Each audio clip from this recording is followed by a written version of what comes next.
नमस्कार दर्शकों, हमारे चैनल पर आप सभी का स्वागत है। आज हम आपको बताएंगे बेनिफिट्स ऑफ ईटिंग बनाना। रोज एक केला खाएं, सारे रोग भगाएं।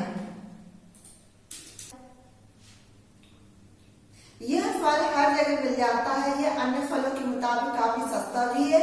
इसे हर कोई खरीद सकता है।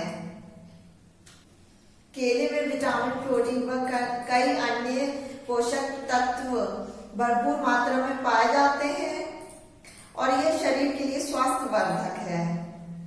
भरपूर मात्रा में फाइबर मौजूद होते हैं जो हमारी पाचन क्रिया शक्ति को और भी मजबूत बनाते हैं। अगर हम रोजाना एक केले का सेवन करें तो हमारी पाचन क्रिया शक्ति और भी मजबूत होगी। हमारे शरीर को विटामिन B6 की आवश्यकता होती है ताकि हीमोग्लोबिन और इम्यून का निर्माण हो सके। केले में ये पोषक तत्व पाए जाते हैं जो हमारे शरीर की आवश्यकता को पूरा करते हैं। अध्ययनों में यह माना गया है कि ब्लड प्रेशर वाले मरीजों के लिए केला खाना अच्छा माना गया है। खासकर हाई बीपी वालों के लिए खाना तो और भी अच्छा माना गया है।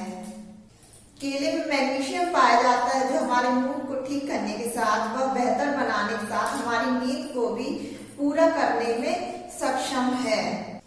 अगर आपको हमारा यह वीडियो पसंद आया है तो चैनल को लाइक, शेयर व सब्सक्राइब जरूर करें।